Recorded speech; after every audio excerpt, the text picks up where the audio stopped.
Welcome to the Wife Stories YouTube channel. New video every day, and don't forget to subscribe. Here we go. Thomas Stonewall Jackson, Tom or Stone to his friends and family, looked forward to the upcoming weekend as he drove home that afternoon from work.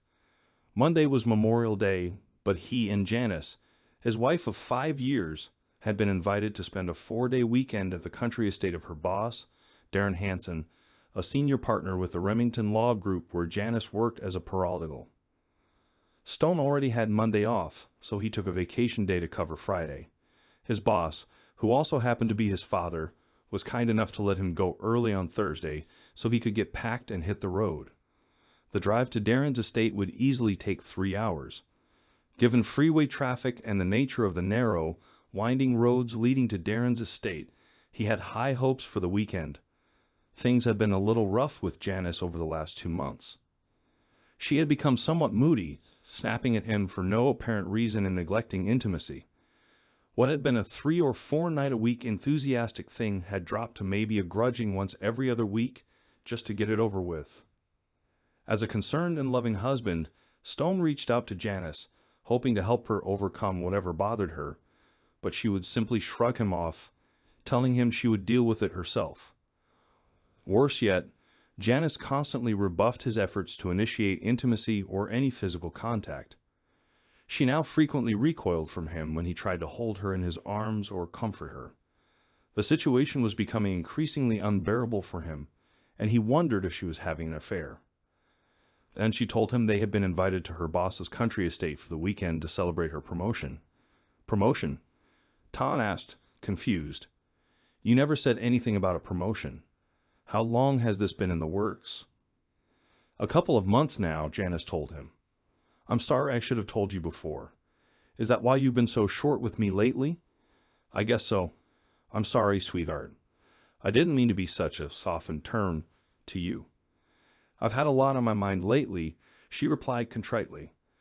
Tom smiled as he wrapped her in his arms and felt saddened when she flinched slightly. I can imagine, he said. And to think I was worried that you might be having an affair. He felt her stiffen up slightly, but then she relaxed.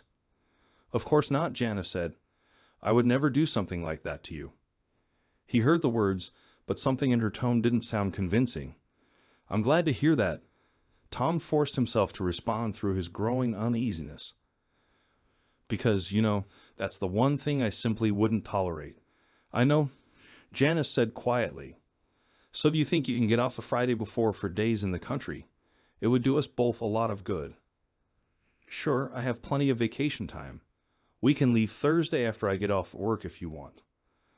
That would be wonderful. I'll let Darren know and have everything packed by the time you get home, she said. I promise it will be a weekend you'll never forget. Stone thought about those words as he filled the gas tank on his new Ford F-1550 four-wheel drive pickup. A weekend he would never forget. He could only hope she meant that in a good way, but a part of him had mixed feelings, especially after the rather serious discussion he had with his father and uncle earlier. He pulled into the driveway, cut the engine, and headed into the house. True to her word, Janice had everything packed and ready to be loaded into the truck. He checked his bags, verifying that his stuff was packed and ready to go. He was impressed that Janice had even packed his toiletries in his overnight bag. Then he took in the other bags. You have enough stuff here for a week, he joked when she came into the room wearing cut-offs and a t-shirt. I thought we were just going to the country for the weekend. You know I like to prepare for anything. She joked. Why don't you get that stuff loaded up and I'll finish up here? He saw that she had sandwiched snacks on the counter and was packing a picnic basket with snacks and drinks for the ride out, as she used to do when they took day trips over the weekend. Sounds good, he said with a smile. Maybe this would be a good weekend after all, he thought. He loaded everything into the truck, helped Janice finish packing the food, locked the house, and set off for what he ardently hoped would be a good weekend in the country. This weekend is going to be the best ever. Janice gushed as Tom drove. Trust me, you'll have a great time. I'm looking forward to that, Tom replied, hoping she meant it. It took longer than Tom planned to get out of the city, thanks to an accident on the freeway that brought traffic to a screeching halt. As a result, they were running almost 2 hours behind schedule. but that didn't affect Janice's buoyant good mood, which pleased Tom. He filled the gas tank once more when he reached the road that would take them to Darren's estate, followed by the windy road through the hilly, wooded terrain. It was well after dark when they reached the gate leading to Darren's sizable two-story home. Janice had been given the code for the gate, and soon they pulled up to the sprawling brick mansion. "Dan, this is one hell of a big house," Tom exclaimed. 3 men in dark suits and sunglasses approached the truck as Tom turned the engine off. Tom wondered why they would need sunglasses in the dark. "I can get our luggage," Tom said as he opened the back door of the pickup. "Thanks anyway." "No, sir, that's our job," one of them said in a voice that held no humor. Another man held out his hand. "Keys, sir. I need to park your vehicle," the other man said. "Please do as they ask, sweetheart," Janice suggested in a tone that made it clear he should obey these men. He looked at the man asking for the keys and saw the telltale bulge in his jacket that indicated he was armed.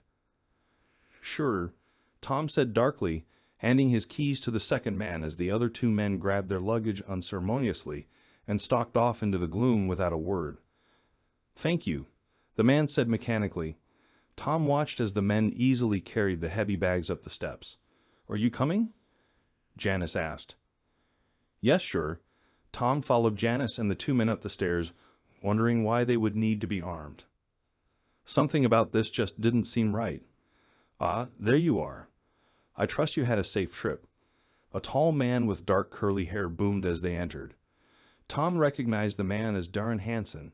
He had met Darren a few times at company holiday events. As Tom watched Jan and the man exchanged hugs, he turned to Tom. "Thomas, it's good to meet you again. I'm Darren Hansen," he announced, extending a hand. "Welcome to my humble abode." "Thank you. A pleasure meeting you again, Mr. Hansen," Tom said, accepting Darren's hand. "No need to be so formal, Tom." "May I call you Tom? I have a feeling we'll be seeing a lot more of each other," Darren said with a slight smile. "Especially now that your wife is moving up in the firm," he added. "Of course," Tom said. "I'm sorry we're running late. There was an accident on the freeway," Janice explained. "So," Darren said, "I am gratified you made it safely." "Are the others here?" Janice asked. "Others?" Tom wasn't aware others would be here. "Yes, they're all here. Unfortunately, they decided to turn in for the evening. Wanted to get well rested before the festivities begin tomorrow," Darren replied. The man who took Tom's keys returned through the front door, handing the keys back to Tom. "Thank you," Tom said, putting the keys in his pocket. By now, the 2 men who took their luggage had returned from the second floor. "Harold, escort the Jacksons to their room, if you would," Darren commanded. "Yes, sir," one of the big men said. "We'll see you bright and early tomorrow morning," Darren said. "Sleep well." "Good night," Janice replied quietly, her eyes downcast and demure. Tom noticed but didn't say anything. He simply filed it in the back of his mind. Maybe Dad was right, he thought. "This way, please," Harold commanded in a dead gravel voice. Tom and Janice followed the man up the spiral staircase and down 2 hallways before stopping at a locked door. He pulled out a key card and held it before a reader, and Tom heard the door lock open. Harold opened the door and motioned for them to enter the room. "Oh my," Janice gasped. When they walked inside, the room was spacious and well appointed. It even had its own bathroom with a double vanity and a large television monitor on a wall opposite the king-size bed. A gas fireplace took up most of one wall. "This is very nice," Tom said with forced cheerfulness as he looked around. "I'm glad you approve," Harold said, pulling out 2 key cards, one of which he handed to Janice and the other to Tom. "These are your keys to the room. Keep them with you at all times. Breakfast will be served at 7:30 tomorrow morning. Good night." "Good night," Janice replied as Harold left the room, closing the door. "This is a very nice room," Tom said as he walked around taking inventory. "Yes, it is," Janice agreed. As Tom began hanging his clothes in the closet, Janice put her things away, but Tom noticed she simply hung her garment bag in the closet without taking her clothes out first. So, Who are these other people? Darren said would be here. He asked, "Oh, just some big wigs from the firm," Janice replied, not looking at him. "And this new position, what is it exactly?" Tom followed up. "I'm Darren's new executive assistant," Janice told him. "The position comes with a healthy increase in pay, but I will have to travel from time to time. Are you okay with that? As long as it doesn't interfere with our lives." "We've talked about starting a family," Tom said. I know, but I may have to put that off for a while," Janice quietly said. "At least until I get established in my new position." "What time frame were you talking about?" Tom asked. "I don't know, maybe 6 months, maybe a little longer." "Are you okay with that?" she asked. "I know this job is very important to you," Tom replied neutrally, wondering what exactly this position entailed and knowing that they weren't getting any younger. "You have no idea," Janice told him. "This is a huge step for me.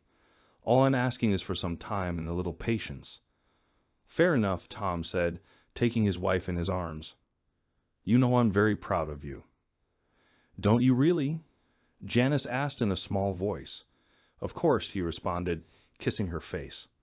"I love you, Janice." "Don't ever forget it." "I love you too, Stone," she replied. After they climbed into the bed and turned out the lights, Tom reached for Janice, but her eyes were closed and she appeared asleep.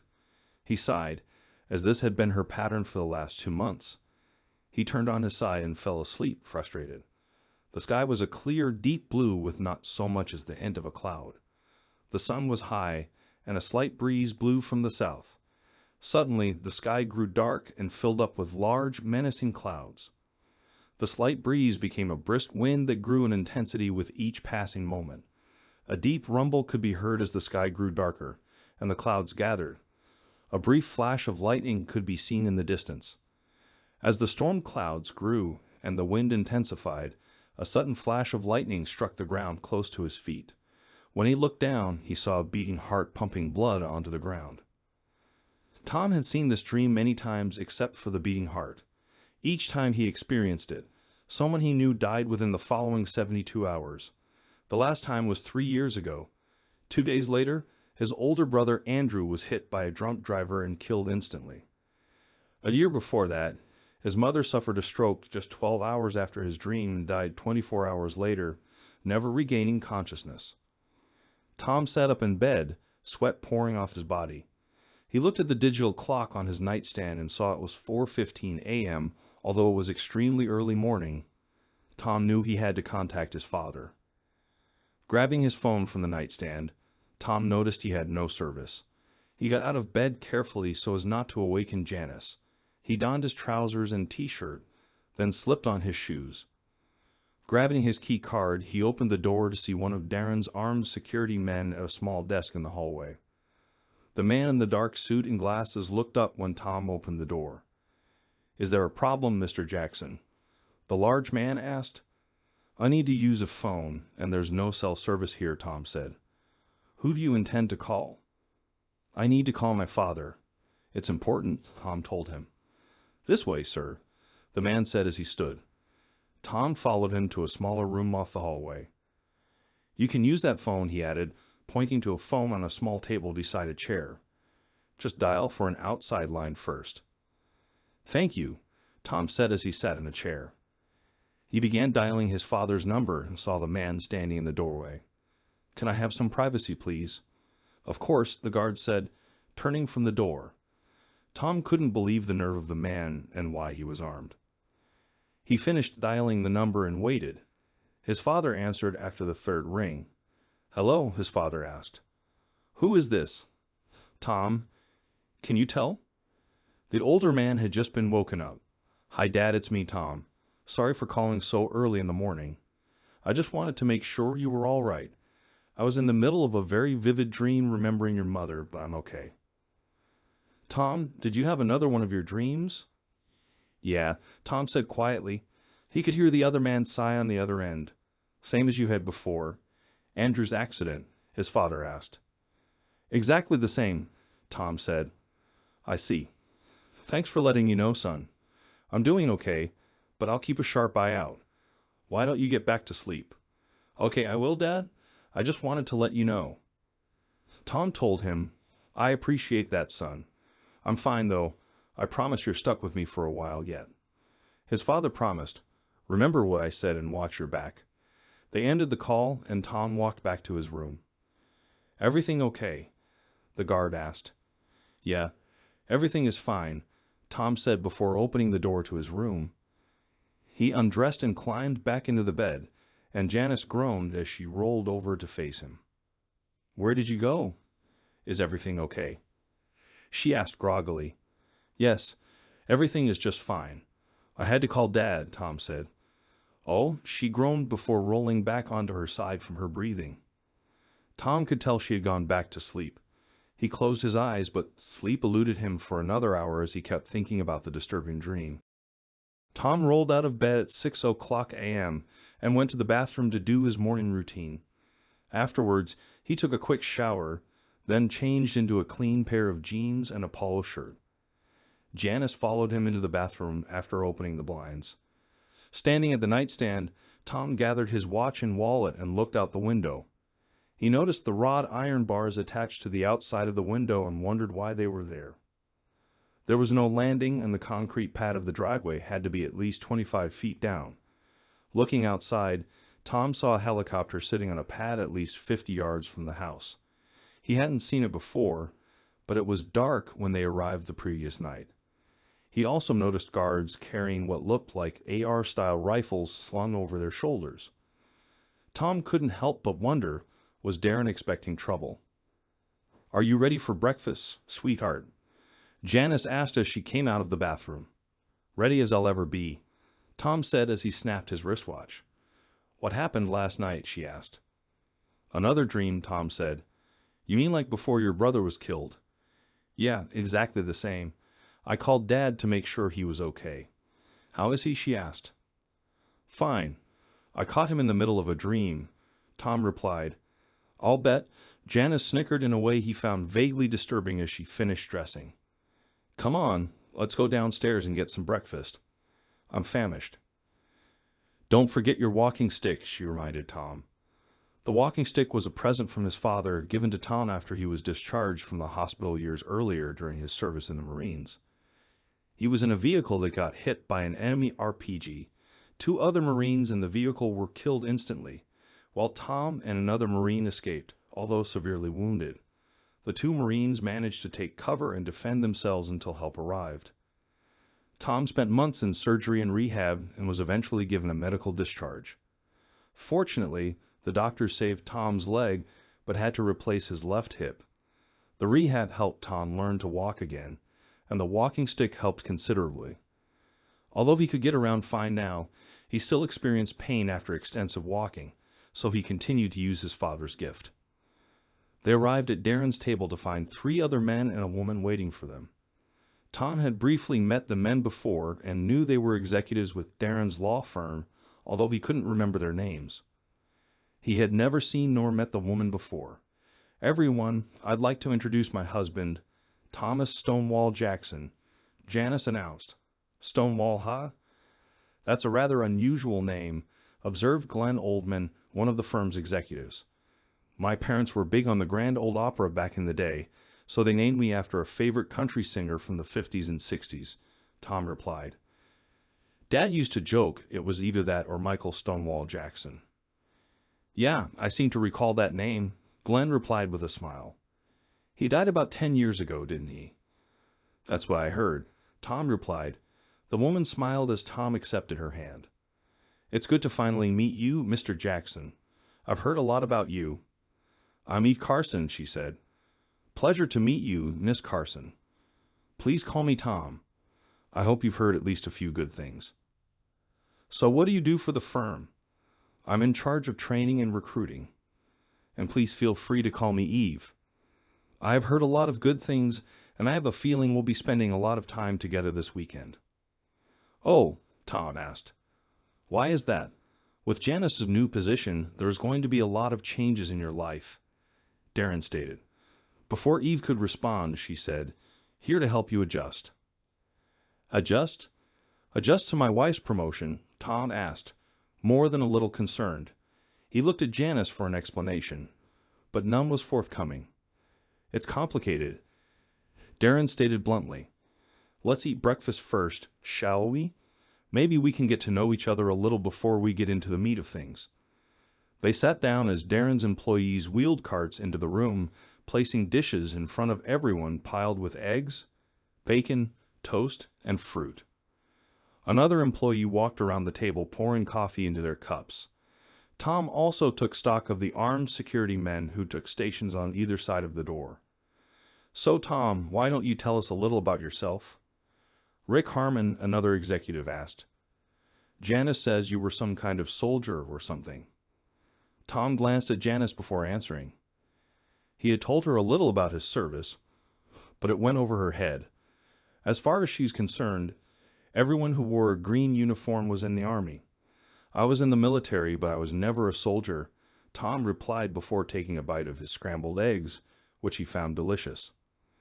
"Oh, what were you then?" Rick asked, glancing at Janice. "I was in the Marines," Tom answered. "Thank you for your service," Darren said. "What did you do in the Marines, if you don't mind my asking?" "Not at all," Tom said. "I was a scout sniper assigned to a forced reconnaissance unit when I was wounded." "Scout sniper, huh?" mused Ryan Jones, the third executive at the table.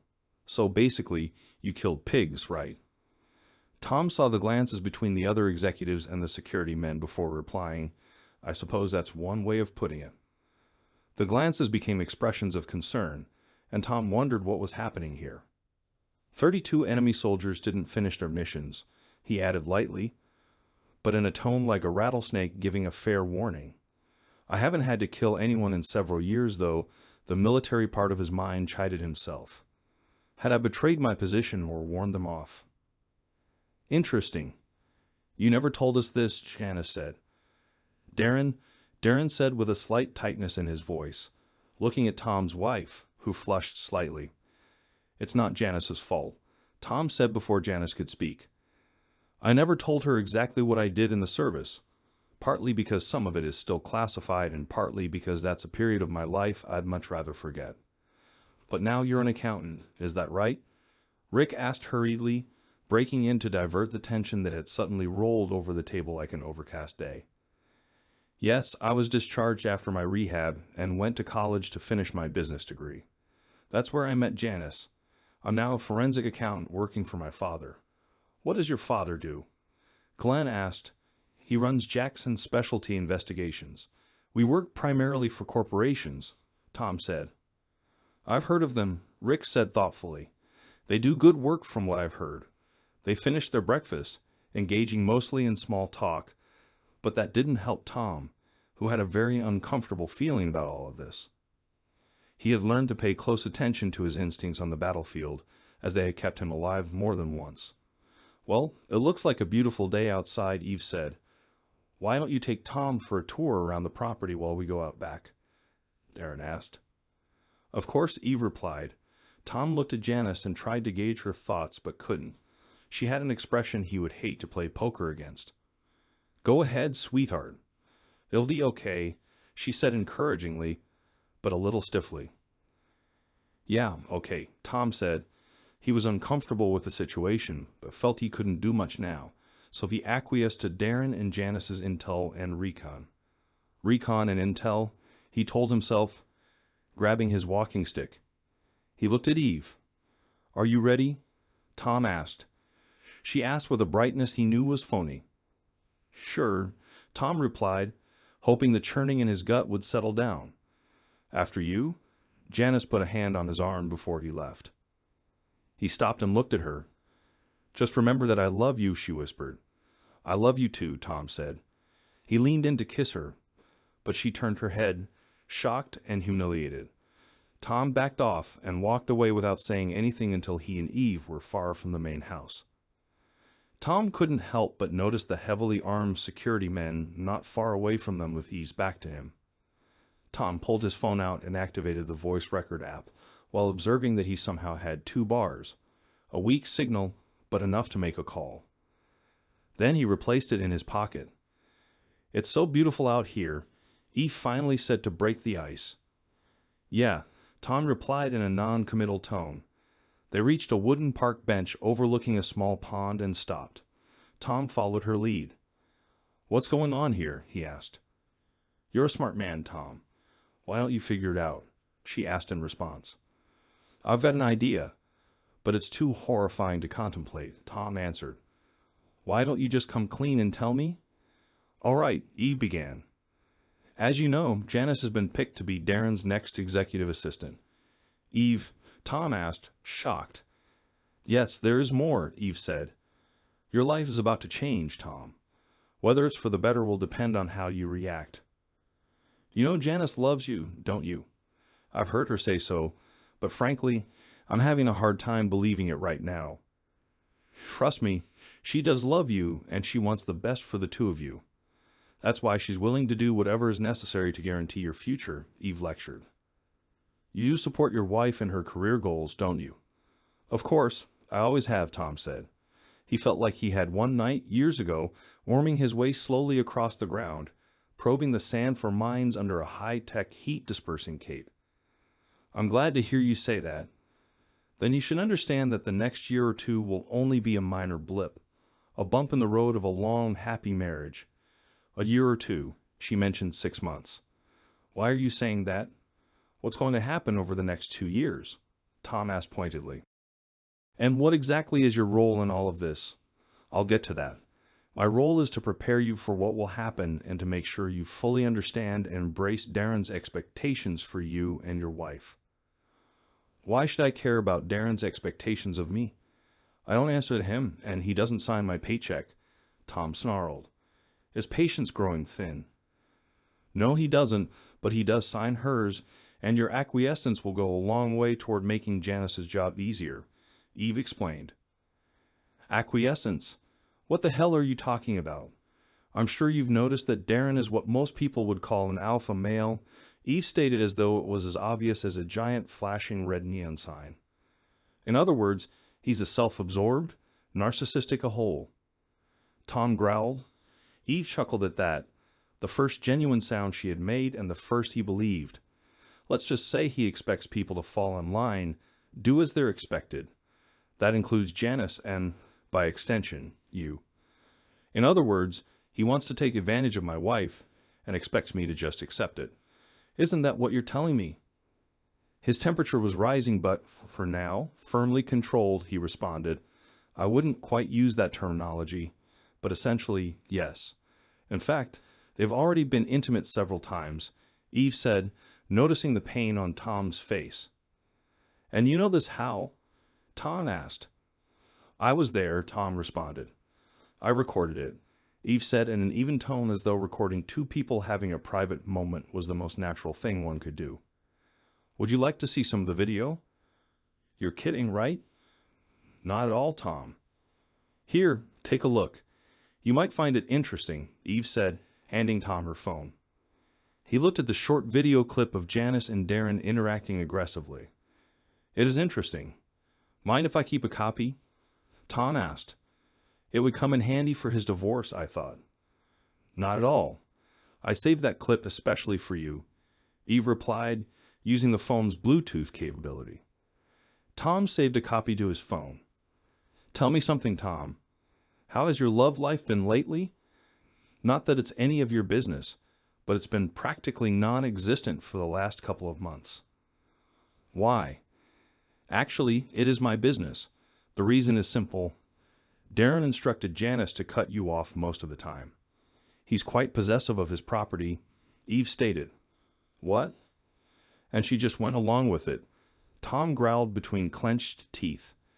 "Of course, he is her master now. She answers to him just as all of his previous assistants answered to him, and he will expect you to answer to him as well." Tom cringed at the term master. "He expects patience growing thin," he snarled through gritted teeth. "I am not kidding, Tom. And yes, that is what he wants. He also expects you to comply," Eve continued. "What the hell are you talking about?" Tom interrupted. "Patience growing thin? No, he doesn't, but he does expect your obedience and submission. He will expect you to publicly display that tonight before the other senior partners." "What are you talking about? What does he expect me to do?" The dynamics of your marriage will change drastically while Janice is in her current position to reflect that Darren has documents he needs you to sign. These documents state that you willingly surrender your marriage rights, property, and assets to him, while Janice is his assistant. After he has had his way with you, he will expect you to comply with his demands in full view of your wife and the others. He will expect you to fulfill his requests to completion, Eve said with a face devoid of emotion. I know it is difficult to hear, but Janice expects it of you as well. She's quite eager to see you comply. In fact, this way you will see any authority in your marriage to him as long as he continues to own her. Let me see if I understand what you just said. Your whole boss wants me to sign everything over to him, let him take advantage of me, and then humiliate me in front of Janice and the other executives. Are you kidding me? Tom growled, murder in his eyes. I am not kidding, Tom. And yes, that is what he wants.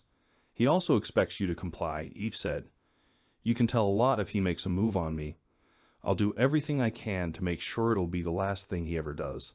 Tom hissed.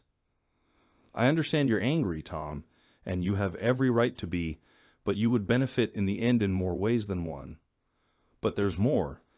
More? Tom asked, shocked. The document requires you to obtain a vasectomy at your earliest convenience, and it states that you will accept and take responsibility for any children Janice and Darren produce. In fact, she intends to make a show of flushing her birth control after you sign. And if you don't go along with all of this, let's just say you wouldn't like the consequences. Eve stated. That sounds like extortion or blackmail to me, Tom responded. Call it what you want, Eve replied. All right, I will, Tom said as he pulled his phone out. He stopped, saved the audio recording, and looked through his contacts until he found what he was looking for. Verifying that he had a signal, he selected the number he wanted, then held the phone to his ear. What are you doing? Eve asked, her face turning red with anger. Tom smiled and put a finger to his lips, indicating that she should remain silent. Sheriff Jackson, the man said when he answered. Tom, call Uncle Bob. How are you doing? Tom asked. Stone. What's the word? Dad was right. I need an extraction fast. You got the address. I got it, son. I also have the coordinates from your phone. What's your situation report? I counted at least 15 heavily armed men. There's a gate at the entrance. The code is 6973 unless they changed it since last night. Hanson and 3 of his executives are here, along with his trainer. She just gave me the lay of the land, so to speak. Got it all on audio. I'll send it to you, Tom said. Copy that, Bob replied. We're on our way. ETA approximately 5 minutes. Can you hold out that long? I think so, Uncle Bob. As long as you're willing to call it self-defense. Thanks. My pleasure. I wouldn't want to see anything happen to my favorite nephew. What about Janice? According to Hanson's trainer, she's an accomplice and all ready for Hanson, so we drop her. I'm sorry to hear that, son. Yeah, me too. Well, you hang tough, young man. We'll be there shortly with that. Tom ended the call, then sent the audio file to his uncle. What did you just do? A frightened Eve asked after Tom replaced his phone. Who did you just call? I called in the cavalry. Tom replied with a smile. I need to get back to the house and warn the others. Eve stammered, starting to rise, clearly disoriented by the turn of events. Tom shook his head, held her hand, and gently pulled her back down on the bench. She stared at his sniper expression in horrified fascination. I think not. We'll sit here and enjoy the sunshine for a few minutes. It might be the last sunshine you ever see, Tom said, allowing himself a satisfied smile. I think you might have bitten off a little more than you can chew this time, Darren Ryan said after Janice and the 4 men took their seats next to the large pool behind Darren's house. Why? Because Janice's partner is a former Marine? Big deal. Darren scoffed. What is he going to do anyway? He's alone, unarmed, and surrounded by a small platoon of armed security. If he rejects E's proposal, then we go to plan B. Just be careful, Rick cautioned. Don't worry, Darren said. I've got it all under control. We'll spike his drinks tonight, and when the time comes, he'll be more than happy to comply. I can't wait to see that." Janice laughed like a schoolgirl. "Just don't push him too hard," Ryan said. "He's not like the others. They're weak." "No, they're all the same," Darren sneered. "No, they're not. This guy is a combat Marine trained to kill. You need to be ready for anything." "Settle down, Ryan." "I got this," Darren scolded.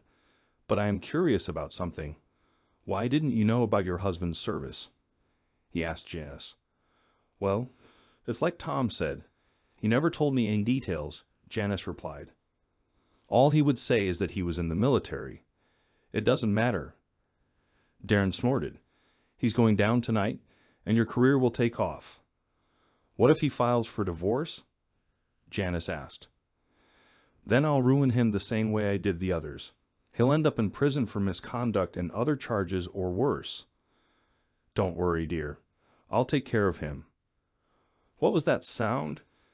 Glenn asked, looking around. Everyone stopped talking and listened. The telltale sounds of helicopters could be heard all around them. Suddenly, one of Darren's security men ran to the pool. "We've got a problem, Mr. Hansen," he offed. "What's that?" Darren asked. "We heard shouts and the sounds of men scuffling," the security man reported. Then they saw two uniformed deputies in body armor walk to the pool, their rifles ready. "Freeze," one of the deputies ordered. "Drop your weapon," the deputy told Darren's security man, who instantly obeyed, not wanting to get shot. Other deputies poured in, placing Janice, Darren, and the other three men in handcuffs. "What's going on?" Darren demanded. "I'll have your badges for this, quiet. You're all under arrest," a deputy stated before reading a laundry list of charges. He finished by reading their Miranda rights. The deputies led all 5 detainees around the building, where they saw 4 helicopters, a bus, and 3 large vans. Officers were everywhere, escorting the handcuffed and disarmed security men to the bus. Janice saw Tom standing next to a large man in a khaki uniform. "Tom, what's going on?" she cried out. Tom and the large man walked toward her. "Your little party is over," Tom said calmly. "I'm sorry I forgot my manners. January, this is Sheriff Robert Jackson. You remember my Uncle Bob, don't you?" "Uncle Bob," Janice gasped weakly. "I didn't know you were a sheriff. I guess it slipped my mind." "Bob," Tom said with a smirk, "please, this is all a big misunderstanding. You have to believe me." Janice cried desperately. "No, Janice, I don't have to believe you. In fact, I don't think I've ever been more shocked and disappointed in my whole life. I'll be visiting my attorney ASAP to have divorce papers drawn up. As of now, you're dead to me," Tom said. "Do you understand?" "Dead?" Janice hissed as she shed hot tears but didn't flinch. "I've wasted enough time on you." "Goodbye, Janice. Enjoy what's left of your miserable life," Tom added. "Before I go, I need to let you know that there are some friends I have in prison who are waiting to meet you. It will be fun." He stood and walked away, immune to her tears. After several court appearances, Tom, Darren, Eve, and the others were found guilty of all the charges leveled against them. As the ringleader, Darren received a life sentence in federal prison, meaning he would never be paroled. Having played a minor role in Darren's illegal financial schemes, the 3 executives were sentenced to 20 years for their parts in Darren's schemes. Even Janice received somewhat lighter sentences. Several others in the firm were charged for their roles in the conspiracy. A few turned state's evidence against Darren and were given immunity as part of a plea. By the time the smoke cleared, the Remington Law Group no longer existed. Tom's divorce from Janice went through quickly and without a hitch due to Janice's prison sentence. Tom boxed up all of her possessions and placed them in storage for her parents to collect at their convenience. On July 4th, Tom, his father, and Bob celebrated Independence Day, as did the rest of the nation, with a barbecue and fireworks. Bob brought a guest to the festivities and introduced her to Tom.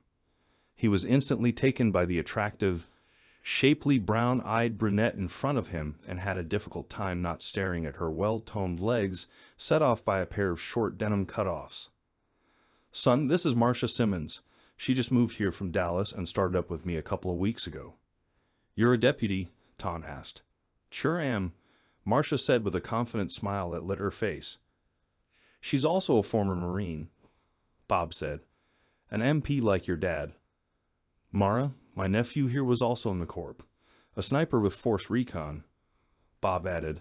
Simple, Mara said. Aura, Tom replied. I think we're going to get along just fine. Tom gushed with a huge grin. I think so too, Marcia agreed. Buy a girl a beer? Sure, Tom replied. I could use a fresh one myself. He grabbed 2 beers from his father's ice chest and handed one to her. Your uncle told me about your last operation. Sounds perfectly executed, Mara said as they sat down. I'm sorry about what you went through with your ex, Tom remarked quietly. Yeah, well, I guess it happens, Tom replied. The divorce will be final soon. How about you? I saw the mark on your ring finger. Were you married as well? I was, Maria said. Apparently, my husband was. If you know what I mean. I came home early one night and found him in bed with his secretary in my bed, no less. I'm sorry to hear that. If you ask me, he was an idiot and a fool, Tom told her as he took in her figure. I agree, Marcia said. I'm just glad we didn't have any children. Do you have kids? No, thankfully. We were talking about starting a family, then things went to hell in a handbasket. Tom and Mara talked for much of the evening and had a blast when Bob and Tom's father set off the fireworks. By the time the evening was over, Tom felt much better, at the very least. He believed he had met a kindred spirit in Marcia. Are you about ready to head back? Marcia asked. Yes, very nice, Tom's father said after they left. Yes, very nice, Tom said with a massive grin. I hope you intend to keep your promise to her, the older man said. Absolutely, Tom said. Good man, his father said, slapping Tom on the back. Come on, help me clean up and let's see if we can polish off the rest of that beer. You're going to give me the day off tomorrow to sleep it off? Tom asked. Hell no, his father replied with a laugh. Laughing in return, Tom joined his father, his mind on a sweet brunette with the most attractive legs he had seen in quite some time. Where will you meet your match? Every puppy has his day. Everybody has to pay. Everybody has to meet his match, his father said.